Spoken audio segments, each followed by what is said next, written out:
ஹைடா நமசிவாய. இன்றைக்கு அம்மாவோட வாழ்வும் வாக்கும் பாகம் 22. ஆன்மீகத்தின் பூரண வடிவான சத்குரு அம்மா. பூரண நிலையை எய்தியவர் யார்? இந்த கேள்வியை இக்கால இளைஞர்களிடம் கேட்டால் அவர்கள் அழகிய செல்வாக்குமிக்க கோடீஸ்வரர் தான், ஒரு லட்சிய புருஷர் என்று கூறலாம். அல்லது உயர்ந்த நிலையில் இருக்கும் அரசியல்வாதி என்றோ, திரையுலக முன்னணி நட்சத்திரம் என்றோ, கிரிக்கெட் வீரர் என்றோ சொல்லக்கூடும். இக்கால இளைஞர்களால் திரைப்படம், அரசியல், கற்பனை, காதல் ஆகியவை இல்லாத ஒரு சமுதாயத்தை சிந்தித்து பார்க்க இயலாது என்பது வருந்தத்தக்க நிலையாகும். அவர்களுக்கு இவை இன்றியமையாதவையாக தோன்றுகின்றன. ஆனால் இவை நமது அன்றாட வாழ்வோடோ ஒழுக்க வளர்ச்சியோடோ எந்த வகையிலாவது தொடர்பு கொண்டிருக்கின்றனவா? ஒருவரை அகலில் மிக்கவராகவும் பூரணமானவராகவும் ஆக்குவது எது? ஒருவரது செயலுக்கு இனிமையையும் கவர்ச்சியையும் அளிப்பது எது? ஒரு செயலுக்கு ஒருவரை அழிவற்றவராகவும் போற்றுதலுக்குரியவராகவும் ஆக்குவது எது? முன்னே கூறியவற்றுள் ஏதேனும் இவைகளை அழிக்க இயலுமா? விவேகத்துடன் கூடிய அறிவு முதிர்ச்சி பெற்றவர்கள் நிச்சயமாக இல்லை என்றே பதிலளிப்பார்கள். அப்படியானால் அது எது? மேலே உள்ள கேள்விகளுக்கு ஒரே வரியில் பதிலளிக்க வேண்டுமானால், ஒருவருடைய அகத்தில் இருக்கும் நற்பண்புகள் அனைத்தும் ஒன்று திரண்டு அவருடைய ஜீவஸ்வரூபம் முழுவதன் வாயிலாகவும் புறப்பண்பாடாக மலரும் நிலை என்று சொல்லலாம். இந்த நிலை ஸ்ரீமாதா அமிர்தானந்தமயி தேவியிடம் திகழ காணலாம். அம்மாவிடம் பலனை எதிர்பாராத தூய அன்பும் பேரானந்தமும் ஒருங்கிணைந்து ஒளிர்கின்றன. வாழ்வின் பல படித்தரங்களில் இருக்கும் மக்கள் அவரவரது மனமுதிர்ச்சிக்கும் ஆன்மீகத்தை கிரகிக்கும் ஆற்றலுக்கும் ஏற்ப அம்மாவை பற்றி கருத்து தெரிவிக்கின்றார்கள். சான்றாக, மாதா அமிர்தானந்தமயி பற்றி உங்கள் கருத்து என்ன என்று ஒரு சாதாரண மனிதரிடம் கேட்டால், அவர் குணமாகாத மோசமான நோய்களையும் தமது பார்வையாலும் ஸ்பரிசத்தாலும் போக்கிவிடக்கூடிய அபாரமான ஆற்றல் படைத்தவர் அம்மா. நம் உலகியல் பிரச்சனைகளை தீர்த்து வைத்து நம் ஆசைகளை நிறைவேற்ற வல்லவர் என்று கூறலாம். இதே கேள்வி ஓரளவு சூக்ஷ்மமான அறிவுள்ளவரிடம் கேட்டால், அவர் அம்மா வியக்கத்தக்க ஆற்றல் படைத்தவர், நமக்கு சித்திகளை அளிக்க வல்லவர், தொலைவில் உள்ளவற்றை உணரவும் அதை இயக்கவும் சக்தி படைத்தவர், அவரால் நீரை பாலாகவும் பஞ்சாமிர்தமாகவும் மாற்ற முடியும், அஷ்டமா சித்திகளும் கைவரப்பெற்றவர்கள் என்று கூறுவார்கள். ஒரு ஆத்ம சாதகரிடம் இதே கேள்வியை கேட்டால், அவர்கள் ஆத்ம சாதகர்கள் அடைய வேண்டிய லட்சியமாக அம்மா திகழ்கின்றார். உண்மையான சாதகர்களுக்கு துணையாகவும் ஆற்றலை அளிப்பவராகவும் விளங்குகின்றார். அவர்கள் சம்சார சாகரத்தை கடப்பதற்கு துணை புரிகின்றார். அன்பும் கருணையும் அவரது இயல்பாக இருக்கின்றன. வேதங்களிலும் உலகிலுள்ள மற்ற மத நூல்களிலும் கூறப்பட்டுள்ள உண்மைகளுக்கு உண்மையான சான்றாக அம்மா திகழ்கின்றார். அவரது திருவடிகளை சரணடைந்து விட்டால் ஆத்ம அனுபூதி என்னும் லட்சியம் கைகூடுவது திண்ணமாகும். அவர் சத்குருவாகவும் அன்பான தாயாகவும் விளங்குகின்றார் என்பார்கள். பக்தர்களின் பார்வையில் அம்மா தன்னிகரில்லாத பக்தி ஆவார். அவரிடம் பிரேம பக்தியின் எல்லா அம்சங்களும் தங்கு தடையின்றி பொங்கி பிரவகிப்பதை காணலாம். ஞானிகள் அம்மாவை பூரணமான ஆத்ம ஞானியாக உணர்வார்கள். அவரது சொல்லும் செயலும் நிறையானத்தின் வெளிப்பாடாக மிளர்வதை காண்பார்கள். கர்மயோகிகள் அம்மாவை ஒப்புயர்வற்ற கர்மயோகியாக கருதுவர். அவரது எல்லைக்குட்பட்ட அனுபவங்கள் மற்றும் கிரகிக்கும் ஆற்றலுக்கேற்ப உருவாகுகின்ற அரைகுறையான கருத்துக்களே இவையாகும்.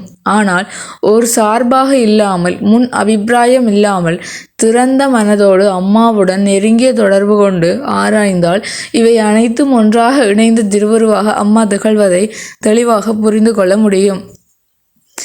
பொறுமையில் பூமி தேவி என்றொரு பழமொழி உண்டு. மக்கள் பூமியை மிதிக்கின்றார்கள், எச்சில் துப்புகின்றனர், கலப்பையால் உழுகின்றார்கள், மண்வெட்டியால் பூமியை பிளக்கின்றார்கள், கடப்பாறையால் தோண்டுகின்றார்கள், 100 மாடி கட்டடங்களை கட்டுகின்றனர்.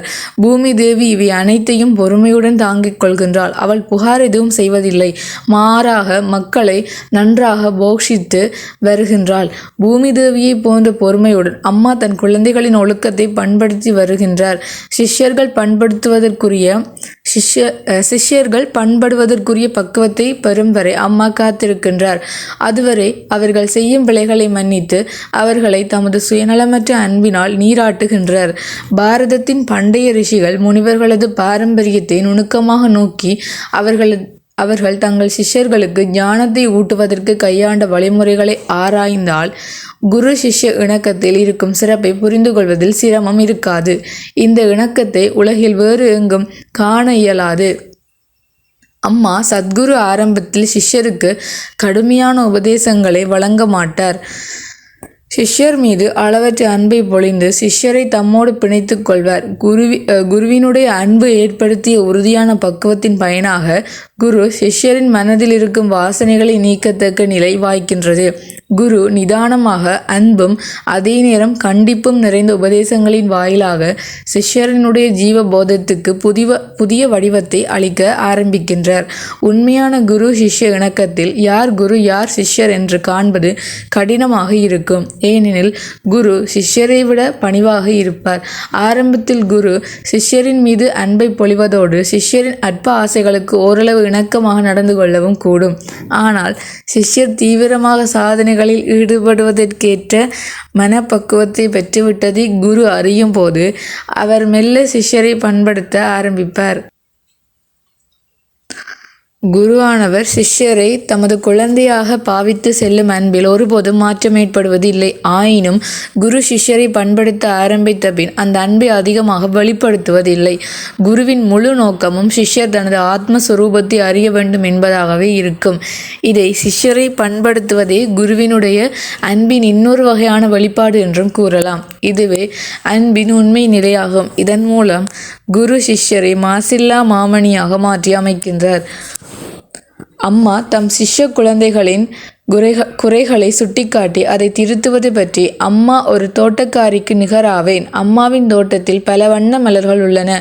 குறைவேதும் இல்லாத அழகிய மலர்களை தோட்டக்காரி பராமரிக்க வேண்டியதில்லை. அதற்காக அம்மா நியமிக்கப்படவில்லை. ஆனால் பூச்சிகளால் பாதிக்கப்பட்டுள்ள செடிகளிலிருந்தும் மலர்களிலிருந்தும் பூச்சிகளை நீக்குவது அம்மாவின் கடமையாகும்.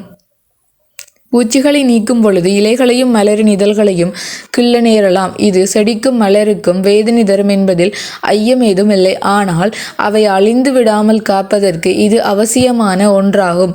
அம்மா குழந்தைகளின் பலவீனங்களை நீக்குவதிலேயே எப்போதும் ஈடுபடுவேன். இது வேதனை தருகின்ற செயலாகும். ஆனால் இது குழந்தைகளுக்கு நலன் தருகின்றது. உங்களிடம் இருக்கும் நல்ல பண்புகளை அம்மா பராமரிக்க வேண்டியதில்லை. ஆனால் உங்களிடம் உள்ள பலவீனங்களை நீக்காவிட்டால் அவை உங்களது நல்ல பண்புகளையும் நாசம் செய்துவிடும். குழந்தைகளே, நீங்கள் அம்மா உங்கள் மீது கோபம் கொள்வதாக நினைக்கக்கூடும். அது உண்மை அல்ல. வேறு எவரையும் விட அம்மா உங்களை அதிகமாக நேசிக்கின்றேன். அதனால்தான் அம்மா இவ்வாறு செய்கின்றேன்.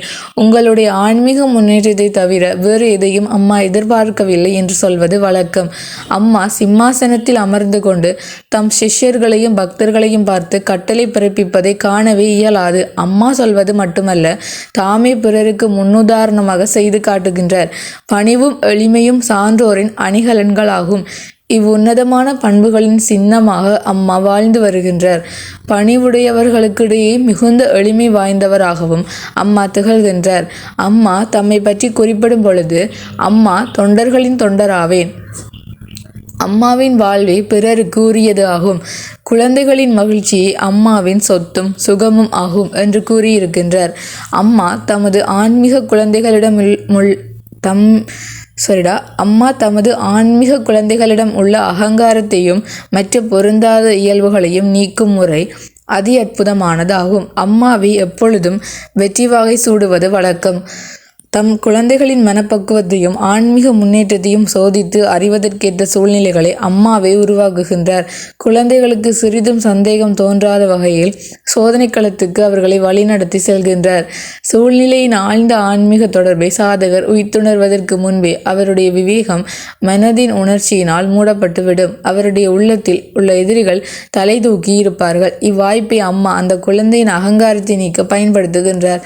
அம்மாவின் ஆற்றல் மிக்க ஆயுதங்கள் இலக்கை சரியாக தாக்குகின்றன. இதனால் சாதகரிடம் இருக்கும் பொருந்தாத இயல்புகள் காலப்போக்கில் பலவீனமடைந்து விடுகின்றன. பின்வரும் சம்பவம் இதை நன்றாக விளக்கும். ஆசிரமத்தில் சேர்வதற்கு முன்னர் பிரம்மச்சாரி நீலு திருவண்ணாமலையில் வாழ்ந்து வந்தார். அங்கிருந்து வரும்பொழுது அவர் கையில் எளிதில் எடுத்து செல்லக்கூடிய சிறிய டைப்ரைட்டர் ஒன்றை கொண்டு வந்திருந்தார். பிரம்மச்சாரி பாலுவுக்கு டைப் அடிக்க தெரியாது. இருந்த போதிலும் ஒரு நாள் விளையாட்டாக சிறிய காகிதம் ஒன்றை டைப்ரைட்டரில் செருகி, அம்மா, என்னை உங்கள் அடிமையாக்குங்கள் என்று டைப் செய்தார். அருகில் அமர்ந்திருந்த அம்மா நீலுவுடன் பேசிக்கொண்டிருந்தார். அவர் திடீரென பாலுவை நோக்கி திரும்பி, மகனி, நீ என்ன செய்கின்றாய் என்று கேட்டார். பாலு தான் டைப் செய்திருந்ததை கூறினார். மேற்கொண்டு எதுவும் கேட்காமல் அம்மா நீலுவுடன் பேச்சை தொடர்ந்தார். 15 நிமிடங்கள் கழிந்தன. அம்மா நீலுவிடம், அம்மா, பாலுவை வெளிநாட்டுக்கு அனுப்பப் போகிறேன் என்று கூறினார். இதை கேட்ட பாலு அதிர்ச்சி அடைந்தார். ஏனெனில் அவர் எப்பொழுதும் அம்மாவின் அருகில் இருக்க வேண்டும் என்பதற்காக ஏற்கனவே 2 வேலைகளை ராஜினாமா செய்துவிட்டு ஆசிரமத்துக்கு வந்திருந்தார். ஆகவே அவர் கவலையுடன், அம்மா, என்ன சொல்கிறீர்கள் என்று கேட்டார். இதற்கு அம்மா, ஆசிரமத்தை நடத்த பணம் தேவைப்படுகின்றது மகனே. ஆசிரமவாசிகள் அதிகரித்து விட்டார்கள். அவர்களது தேவைகளை நிறைவேற்ற வேண்டியுள்ளது. ஆசிரமத்துக்கு வருமானம் எதுவும் இல்லை. ஆகவே நீ போய் வேலை செய்ய வேண்டும் என்று கூறினார். அவ்வளவுதான். அம்மா கூறியதை கேட்டதும் பாலுவின் மனதிலிருந்த எதிரிகள் தலை தூக்க ஆரம்பித்தார்கள். அவர் உணர்ச்சி வசப்பட்டவராக, நான் வேலை செய்ய விரும்பவில்லை அம்மா. நான் இங்கிருந்து போக மாட்டேன். அம்மாவுடன் வாழவே இங்கு வந்தேன். உலகியல் காரியங்களில் ஈடுபடவோ பணம் சம்பாதிக்கவோ அல்ல என்றார். இருந்த போதிலும் அம்மா அவர் போக வேண்டும் என்று வலியுறுத்தி கொண்டே இருந்தார். அதை கேட்க கேட்க பாலுவின் கோபம் வரம்பு மீறியது. அந்த நிலையில் சற்றும் எதிர்பாராமல் அம்மா மென்மையான குரலில், மகனே, நீ சில நிமிடங்களுக்கு முன் நீ டைப் செய்த வார்த்தை என்ன? நீ இறைவனின் தொண்டனாக விரும்பினால் உனதென உள்ளவற்றையெல்லாம் இறைவனின் திருவடிகளில் சமர்ப்பிக்க வேண்டும். மனம் தூய்மையாக இல்லை என்றால் இறைவன் உனது இதயத்தில் வசிக்க மாட்டார். இறைவனின் தொண்டனாவதற்கு நல்லது, தீயது, சுப, அசுபம் என அனைத்து அனுபவங்களையும் சமனான மனோபாவனையோடு ஏற்றுக்கொள்ள வேண்டும். எல்லாவற்றையும் இறைவனின் திருவுள்ளம் என்று கருத வேண்டும். அம்மாவுக்கு உனது பணம் வேண்டாம். இறைவனுக்காக நீ ஏங்கி கண்ணீர் வடிக்கும் பொழுது நான் மகிழ்கின்றேன். அப்போது அம்மாவின் இதயபூர்வமான அன்பு உன்னை நோக்கி பாய்கின்றது என்று கூறினார். இதை சொன்னதும் புற உலக நினைவை இழந்த அம்மா சிலை போல அமர்ந்து விட்டார். அவர் கன்னங்களில் கண்ணீர் வழிந்தோடியது. 1 மணி நேரத்துக்கு பின் அம்மா பழைய நிலையை அடைந்தார். பாலுவின் உள்ளம் வேதனையால் நொந்துவிட்டது. அவர் அம்மாவின் பாதங்களில் வீழ்ந்து வணங்கி மன்னிப்பு கேட்டார். அம்மா, என் மனதை தூய்மையாக்குங்கள். என்னிடம் இருக்கின்ற மாசு நிறைந்த எண்ணங்களையும் செயல்களையும் நீக்கிவிடுங்கள். தங்களின் கரங்களில் இயங்கும் நல்ல கருவியாக என்னை மாற்றி அமையுங்கள் என்று வேண்டினார். அம்மா, மகனே, கவலைப்படாதே. நீ அம்மாவிடம் வந்து விட்டாய். உன்னை பேணி பாதுகாத்து பூரண நிலையை எய்தும்படி செய்வது அம்மாவின் பொறுப்பாகும் என்று கூறினார். இதை கேட்ட பாலுவின் மனம் அமைதி அடைந்தது, மகிழ்ச்சியால் நிறைந்தது. ஒருமுறை அம்மா, குழந்தைகளே, அம்மா எப்போதும் உங்களை பார்த்து புன்னகை புரிந்தால் நீங்கள் மகிழ்கின்றீர்கள். ஆனால் உங்கள் விருப்பத்துக்கு மாறாக எதையாவது அம்மா சொன்னால் அம்மாவுக்கு நம்மீது அன்பில்லை என்று எண்ணுகின்றீர்கள். அது சரியல்ல. அம்மா எப்போதும் உங்களை பலவான்களாக ஆக்க முயற்சி செய்கின்றேன். உங்களுடைய ஆன்மீக பலத்தை உறுதிப்படுத்த உங்களிடம் இருக்கும் பலவீனங்களை நீக்க வேண்டும். இந்த நோக்கத்தோடு அம்மா சில சமயங்களில் கோபமாக இருப்பது போல காட்டிக்கொள்வேன். இது உங்களுக்கு பாடம் புகட்டுவதற்காகவே தேவைப்படுகின்றது. இளம் தென்னங்கன்றி நிலைகளை மாடு மேய்வதாக வைத்துக்கொள்வோம். அந்த மாட்டிடம், அன்பான பசுவே, தளிரிலைகளை சாப்பிடாதே, தென்னங்கன்று வாடிவிடும் என்று சொன்னால் போதாது. அப்படி சொன்னால் பசு இம்மியும் நகராது. மாறாக கையில் களியுடன், ஹே ஓடு என்று விரட்டினால் பசி இலையை தின்பதை விட்டுவிட்டு ஓடும். அம்மா கோபப்படுவது போல காட்டிக்கொள்வது இதை போன்றதுதான் குழந்தைகளே. அம்மாவுக்கு உங்கள் மீது அணுவளவேனும் கோபம் இல்லை. அம்மாவிடம் சுயநலம் இல்லை என்பதையும் உங்களது ஆன்மீக முன்னேற்றத்துக்காகவே அம்மா செயல்படுகின்றேன் என்பதையும் எப்போதும் நினைவில் கொள்ளுங்கள். அம்மா உங்கள் மீது அன்பையும் பரிவையும் மட்டுமே காட்டிக்கொண்டிருந்தால் நீங்கள் அகமுகப்பட்டு உங்கள் நிஜ சொரூபமான ஆத்மாவை தேட மாட்டீர்கள். குழந்தைகளே, இல்லறவாசி தன் மனைவியையும் குழந்தைகளையும் கவனித்து கொண்டால் போதும். மாறாக உண்மையான சந்நியாசி உலகின் பாரம் முழுவதையும் தன் தோளில் சுமக்க வேண்டும். ஆகவே நீங்கள் பலசாலிகளாக வளர வேண்டும் என்று அறிவுரை வழங்கி இருக்கின்றார். ஒரு நாள் இரவு பாவ தரிசனம் அளித்த பின் அம்மா அதிகாலை 4 மணிக்குத்தான் ஓய்வெடுக்க சென்றார். அம்மா அவர் குடிசைக்குள்ளே சென்று கதவை மூடிய பின் வாயிலில் வழக்கம் போல ஒரு ஆசிரமவாசி படுத்து கொண்டார். அம்மாவை யாரும் தொந்தரவு செய்யாமல் இருக்க வேண்டும் என்பதே அவர் நோக்கமாகும். சற்று நேரத்தில் ஒரு பக்தை வந்தாள். கொல்லத்திலிருந்து புறப்பட்ட அவள் இரவு கடைசி பேருந்தை தவறவிட்டு விட்டாள். எனவே 35 கிலோமீட்டர் தூரத்தையும் நடந்து கடந்தே இப்போது இங்கு வந்து சேர்ந்திருக்கின்றாள். வந்தவள் அம்மா அறைக்கு சென்று விட்டதை அறிந்து அளவற்ற ஏமாற்றம் அடைந்தாள். சிறு நம்பிக்கை மனதில் தோன்றவே அம்மாவின் குடிசையை அணுகி அம்மா அம்மா என்று அழைத்திருக்கிறாள். அவளது குரலை கேட்டு குடிசை வாயிலில் படுத்திருந்த பிரம்மச்சாரி விழித்து கொண்டார். அவர் அவளை நோக்கி, அம்மாவை இப்போது தொந்தரவு செய்யாதே என்று கடிந்து கொண்டார். அதே நேரம் குடிசை கதவு திறந்தது. அம்மா வழியில் வந்தார். பக்தை தன் கவலைகளை அம்மாவிடம் கூறினாள். அம்மா அவளை சமாதானப்படுத்தி அவள் பிரச்சனைகளை தீருமென்றும் ஆசி வழங்கினார். அதன்பின் அம்மா அங்கிருந்த பிரம்மச்சாரியை பார்த்து கடுமையான குரலில், சுகம் அனுபவிப்பதோ ஓய்வெடுப்பதோ அம்மாவின் நோக்கமல்ல, மக்களுக்கு சேவை செய்யவும் அவர்களது துயரை துடைப்பதற்குமாகவே அம்மா இருக்கின்றேன். அம்மாவுக்கு யாருடைய சேவையும் தேவையில்லை. அனைவருக்கும் சேவை புரியவே அம்மா இருக்கின்றேன். யாரையும் எந்த நேரத்திலும் பார்க்கும் சுதந்திரம் அம்மாவுக்கு உண்டு. பல கஷ்டங்களுக்கு இடையில் இங்கு வந்து தங்கள் இதய சுமையை இறக்கி வைக்க ஓடி வருபவர்கள் அம்மாவை காண தடை விதிப்பதை அம்மா அனுமதிக்க மாட்டேன். வறுமைக்கு இடையிலும் சிறிது சிறிதாக பணத்தை சேர்த்து எவ்வளவு கஷ்டங்களுக்கு இடையில் அவர்கள் இங்கு வருகின்றார்கள் தெரியுமா? குறிப்பிட்ட நேரத்தில் தான் அம்மாவை பார்க்கலாம் என்பது போன்ற விதிமுறைகளை கூறி அம்மாவை கட்டுப்படுத்த நினைத்தால் இந்த ஆசிரமத்தையே அம்மா கலைத்து விடுவேன். துன்பத்தில் வாடும் மனித குலத்துக்கு சேவை செய்யவில்லை என்றால் இத்தொண்டு நிறுவனத்தையே அம்மா விரும்பவில்லை. தொண்டு நிறுவனம் சேவை செய்வதற்காக மட்டுமே இருக்க வேண்டும் என்று கூறினார். மேலும் அன்று முதல் தம் குடிசை வாசலில் எந்த பிரம்மச்சாரியும் படுக்கக்கூடாது என்று கூறிவிட்டார். மற்றொரு நாள் அம்மாவை காண வந்திருந்த நோய்வாய்ப்பட்ட பெண் வாந்தி எடுத்து விட்டார். அது அம்மாவின் ஆடையை நனைத்து விட்டது. அம்மா அவளது துயர் கேட்டு ஆறுதல் கூறி பின்னரே தம் உடையை மாற்றினார். அவர் மாற்றி வைத்த உடையை அவர் மாற்றி வைத்த உடையை துவைப்பதற்காக எடுக்க வந்த ஒரு பிரம்மச்சாரிணி அந்த உடையை கையால் தொடாமல் குச்சியால் எடுத்தார். இதை கண்ட அம்மா, மகளே, அனைவரிலும் இறைவனை காணவும் அவர்களுக்கு செய்யும் சேவையை இறை வழிபாடாக செய்யவும் இயலவில்லை என்றால் இத்தனை வருடமும் நீ செய்த தியானத்தாலும் பஜனையினாலும் கிடைத்த பயன்தான் என்ன? அம்மா வேறு, இந்த பெண் வேறா என்று கடிந்து கொண்டார். தாமே அந்த துணிகளை எடுத்து சென்று துவைத்தார். சிறிது காலம் அந்த பிரம்மச்சாரிணி தமக்கு பணிவிடைகள் செய்வது கூடாது என்றும் கூறிவிட்டார். அம்மாவின் சாநித்தியமே பக்தர்களிடம் ஆன்மீக தூண்டுதலை ஏற்படுத்தும். அம்மா எந்த நேரத்திலும் எந்த சேவையும் செய்வதற்கேற்ற தூண்டுதலை அவர்களுக்கு அளிக்க வல்லவர் ஆவார். உதாரணமாக, கட்டிட வேலைக்காக மணல், செங்கல் போன்றவற்றை சுமக்கவும், கான்கிரீட் போடுவதற்கு உதவவும், ஆசிரம சுற்றுப்புறத்தை தூய்மைப்படுத்தவும், ஏன் மலத்தொட்டியை சுத்தம் செய்வதற்கு கூட ஆசிரமவாசிகள் பக்தர்களின் உதவியை நாடுவார்கள். மாலை 6 மணிக்கு பாவதர்சனம் அளிக்க அமரும் அம்மா, தரிசனம் நிறைவுற்றுள்ள அதிகாலை 3 மணி அல்லது 4 மணி ஆகிவிடும். பக்தர்கள் படுக்க தயாராகி கொண்டிருப்பார்கள். அப்போது அம்மா கட்டிட வேலை நடக்க இருக்கும் இடத்துக்கு வருவார். இரவெல்லாம் தரிசனம் அளித்த களைப்பு சிறிதுமில்லாமல் அம்மா கட்டிடம் கட்ட தேவையான பொருட்களை உற்சாகத்துடன் சுமந்து செல்ல ஆரம்பிப்பார். இவ்விஷயம் உடனே பக்தர்களினிடையே பரவிவிடும். உறங்க சென்ற பக்தர்கள் அனைவரும் ஓடி வருவார்கள். இதில் ஒரு சிறப்பு என்னவென்றால், சாதாரணமாக 6 அல்லது 7 மணி நேரத்தில் முடியக்கூடிய வேலை ஓரிரு மணி நேரத்தில் நிறைவுற்றுவிடும். பக்தர்களுக்கு வேலை செய்த களைப்பு தோன்றாமல் இருப்பதற்காக அம்மா வேடிக்கையாக பேசி மகிழ்விப்பார். வேலை நிறைவுற்றதும் வேலை செய்த இடத்துக்கு அருகிலேயே தற்காலிகமான அடுப்பை அமைத்து நெருப்பை மூட்டி வேர்க்கடலையை வறுத்தும் தேநீர் தயாரித்தும் தாமே பக்தர்களுக்கு வழங்குவார்.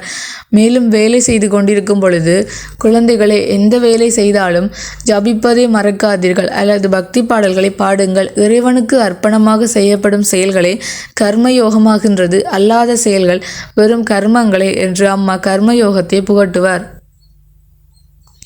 அம்மா பிருந்தாவனத்து கோபியர் பால், மோர் என்பவற்றை விற்கப் போகும் பொழுது, அதாவது அம்மா பிருந்தாவனத்து கோபியர்கள் பால், மோர் போன்றவற்றை விற்க செல்லும் பொழுது கிருஷ்ணா, மாதவா, யாதவா, கேசவா என்று கூவி விற்பார்கள். சமையலறையில் இருக்கும் பலசரக்கு பாத்திரங்களில் பகவானின் பல திருநாமங்கள் எழுதி வைத்திருப்பார்கள். இல்லத்தரசியாக ஆற்ற வேண்டிய கடமைகளை எல்லாம் அவர்கள் செவ்வனே செய்தார்கள். ஒருபோதும் சோம்பி இருந்ததில்லை. வேலை செய்வதற்கிடையே பகவான் கிருஷ்ணனின் திருவுருவில் அவர்களது இதயம் தோய்ந்திருந்தது. பகவானது திருநாமங்களை அவர்களது ஜபித்து கொண்டிருந்தது. குழந்தைகளே, நீங்களும் அவர்களைப் போல வாழ முயற்சி செய்யுங்கள் என்று சொல்வார் அம்மா. ஆஸ்திகர், நாஸ்திகர், பக்தர், பகைவர் என எவர் கேள்வி கேட்டாலும் அம்மா அமைதியாக அன்பாக பதிலளிப்பார். கேள்வி கேட்டவரது கருத்தை குறை கூறாமலும் அவரை புண்படுத்தாமலும் பதிலளிப்பார். உதாரணமாக, ஒரு நாள் ஆசிரமத்துக்கு வந்த இளைஞர் ஒருவர், எனக்கு ஆன்மீக தத்துவங்களிலோ ஆன்மீக குருமார்கள் மீதோ நம்பிக்கை கிடையாது. மனித குலத்துக்கு சேவை செய்வது நல்லதல்லவா? மக்களில் பலர் வறுமை பசியால் வாடுகின்றார்கள். தங்களை ஆன்மீகவாதிகள் என்று சொல்லிக் கொள்கின்றார்கள். இவர்களுக்கு என்ன செய்கிறார்கள்? அதாவது, தங்களை ஆன்மீகவாதிகள் என்று சொல்லிக் கொள்வோர் இவர்களுக்கு என்ன செய்கின்றார்கள்? சும்மா உட்கார்ந்து கொண்டு நேரத்தை வீணாக்குகின்றார்கள் அல்லவா என்று கேட்டார். அம்மா, மகனே, நீ சொல்வது சரிதான். மனித குலத்துக்கு சேவை செய்வது முக்கியமானது என்பதில் ஐயம் ஏதுமில்லை. உண்மையான ஆத்ம சாதகன் தன் வாழ்வை சேவை செய்ய அர்ப்பணிக்க வேண்டும். நீ கூறுவதில் உள்ள அந்த கருத்தை அம்மா முழுமையாக ஏற்றுக்கொள்கின்றேன். ஆனால் உண்மையான சேவை என்பது என்ன? பலன் எதையும் எதிர்பாராமல் உதவி புரிவதுதானே உண்மையான சேவையாகும். அப்படி யார் செய்கின்றார்கள்? ஒரு ஏழைக்கு யாராவது உதவி செய்தால் அதற்கு பின் ஒரு சுயநல நோக்கம் இருக்கும். பேருக்கும் புகழுக்கும் தான் எல்லோரும் ஆசைப்படுகின்றார்கள். வறுமையில் வாடுபவரினுடைய பசியை ஆன்மீக அறிவுரை தீர்க்காது. அத்தகையவர்கள் மீது நமக்கு அன்பும் கருணையும் இருக்க வேண்டும். ஆன்மீக பயிற்சி மூலமாக தான் உண்மையான அன்பையும் கருணையும் பெற முடியும். வாழ்க்கையில் உன்னதமான லட்சியம் இருக்க வேண்டும். அந்த லட்சியத்திற்காக எல்லாவற்றையும் தியாகம் செய்ய தயாராக இருக்க வேண்டும். இதுதான் உண்மையான ஆன்மீகமாகும். உணவளிப்பதால் மட்டும் மனிதனது பிரச்சனைகளை தீர்த்துவிட முடியாது. ஆனால் மனிதனுக்கு உணவு அவசியம் என்பதிலும் ஐயம் ஏதும் இல்லை. ஆகவே மனிதனினுடைய அக வளர்ச்சிக்கும் புற வளர்ச்சிக்கும் சேர்த்து உதவ வேண்டும். அதாவது அவனுக்கு உணவும் அளிக்க வேண்டும், அவனது உள்ளத்தை நல்லதாக்கவும் வேண்டும். ஆன்மீக கல்வியால் மட்டுமே இது சாத்தியமாகும். இதனால் மனிதன் மகிழ்வுடன் வாழலாம். மேலும் அவன் எந்த சிரமமான சூழ்நிலை வந்தாலும், பட்டினியே கிடக்க நேர்ந்தாலும் மன சமநிலையோடு வாழலாம். உண்மையில் உலகியல் நிறைவாழ்வு வாழும் வழி ஆன்மீகம்தான் போதிக்கின்றது. மகனே, எல்லாம் மனதை பொறுத்ததுதான். மனம் சாந்தியாக சலனமின்றி இருந்தால் கொடிய நரகமும் ஆனந்த மாளிகையாக மாறிவிடும். ஆனால் மனம் கொந்தளித்து கொண்டிருந்தால் உயர்ந்த சொர்க்கமும் பெரும் துன்பம் தருமிடமாக ஆகிவிடுகின்றது. மனசாந்தியும் சலனமின்மையும் இன்றி மனிதனால் நிம்மதியாக வாழ இயலாது. இவற்றை மனிதன் ஆன்மீகத்தாலும் ஆன்மீக குருமார்களிடமிருந்து தான் பெற்றுக்கொள்கின்றான். பெற்றோராலும் உற்றார் உறவினராலும் கொடியவன் என்று புறக்கணிக்கப்படுகின்ற தீயவனும் அம்மாவினுடைய அவரது அன்புக்குரிய மகனே ஆவான். அத்தகையவனும் அம்மாவை தரிசித்து விட்டால் அம்மா என்னை மிகவும் நேசிக்கின்றார். என்னை ஈன்ற தாய்க்கும் மேலாக அம்மாவை நான் நேசிக்கின்றேன். நான் அம்மாவினுடைய குழந்தை என்று கூறுவான். தம்மை தரிசிக்கும் பக்தர்களின் உள்ளத்தில் இத்தகைய உணர்வை அம்மா ஊட்டுகின்றார். தம்மிடம் வந்த தீயவனை குறித்தும் அம்மா அந்த மகன் எவ்வளவு நல்லவன், கபடமற்றவன் என்று சொல்வதுண்டு. தீயவர்களிடம் காணும் குறைகளை கவனிக்காமல் அவர்களிடம் அணுவளவேனும் நல்லது இருக்குமானால் அதை அம்மா புகழ்ந்தே பேசுவார். ஆன்மீக ஆற்றலுக்கும் ஊக்கமிக்க செயல்திறனுக்கும் வற்றாத ஊற்றாக அம்மா திகழ்கின்றார் என்பதை நம் அனுபவத்தால் நாம் உணர முடியும். தம் பக்தர்களின் ஆன்மீக லௌகீக தேவைகளை கருத்துடன் கவனித்து கொள்ளும் அம்மா அதே நேரத்தில் முற்றிலும் பற்றற்றவராகவும் தூயவராகவும் விளங்குகின்றார். அம்மாவின் மீது தனக்குள்ள பக்தியையும் நன்றி பெருக்கையும் வெளிப்படுத்தும் வகையில் பக்தர் ஒருவர், அம்மா, தாங்கள் என் மீது கருணையை பொழிகின்றீர்கள். தங்கள் அருளால் எனக்கு தியானம் நன்கு வாய்க்கின்றது, மனம் அமைதியாக இருக்கின்றது என்று கூறலாம். மற்றொருவர், அம்மா, தங்கள் ஆசையால் இப்போது என் குடும்ப பிரச்சனைகள் எல்லாம் நீங்கிவிட்டன, வாழ்வில் நான் கொண்டிருந்த ஆசைகள் நிறைவேறியுள்ளன என்று கூறலாம். பக்தர்களின் இத்தகைய கூற்றை கேட்கும் அம்மா சில சமயங்களில் வாய்விட்டு சிரித்து, நமசிவாய பிள்ளைகளே, ஆசீர்வதிக்க அம்மாவிடம் என்ன இருக்கின்றது? அம்மா ஒரு பைத்தியக்காரி. அவளை பைத்தியக்கார விடுதியில் சேர்க்க யாரும் இல்லாத காரணத்தால் இங்கும் அங்கும் அலைந்து கொண்டிருக்கின்றேன். அம்மா எதையும் செய்வதில்லை, கடவுள்தான் எல்லாவற்றையும் செய்கின்றார் என்று அம்மா கூறுவார். அம்மாவிடம் பல தரப்பட்டவர்கள் வருவார்கள். சிலர் குண்டலினி யோகத்தை பற்றி கேட்பார்கள். வேறு சிலர் நிர்விகல்ப சமாதியை பற்றி கேட்பார்கள். ஒருவர் தன் நோயை பற்றி கூறி ஆறுதல் தேடுவார். சில பெற்றோர் வழி தவறி போய்விட்டு தங்கள் பிள்ளையை காப்பாற்றும்படி வேண்டுவார்கள். இளைஞர்கள் சிலர் தங்களுக்கு வேலை கிடைக்க அருள் புரியுமாறு பிரார்த்திப்பார்கள். ஆடவர்களில் சிலர் தங்கள் மனைவியின் மீது, பெண்டிர் சிலர் தங்கள் கணவன் மீதும், அதாவது ஆடவர்களில் சிலர் தங்கள் மனைவியின் மீதும், பெண்டிர் சிலர் தங்கள் கணவர் மீதும் புகார் செய்வார்கள். சிலர் தங்கள் பக்கத்து வீட்டுக்காரரை தண்டிக்குமாறு கேட்டுக்கொள்வார்கள். வேறு சிலர் பசு சரியாக பால் கறக்கவில்லை என்றும் சிலர் தென்னை நன்றாக பலனளிக்கவில்லை என்றும் கூறுவார்கள். மாணவ மாணவியர்கள் தேர்வில் வெற்றி பெற வேண்டும் என்று வேண்டுவார்கள். வெகு சிலர்தான் ஆன்மீக வாழ்வில் ஆர்வம் காட்டுவர். அத்தகையவர்கள் தாங்கள் தீவிரமாக சாதனையில் ஈடுபட வழிகாட்டி அருள் புரிய வேண்டுவார்கள். சில பெற்றோர் தங்கள் குழந்தையை துறவி மேற்கொண்டு விடுமோ என்கின்ற கவலையோடு வருவார்கள். இவ்வாறு உலகிலுள்ள எல்லா வகையானவர்களும் அம்மாவிடம் ஆசையை நாடி வருவதை காணலாம். அம்மா யாரையும் புறக்கணிப்பதில்லை.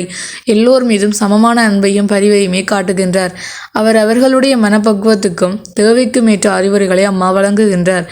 தம்மிடம் வருவோருடைய பிரச்சனையை கேட்பதோடு தக்க ஆறுதலும் அளிக்கின்றார். அவர்களது ஆசையையும் நிறைவேற்றுகின்றார்.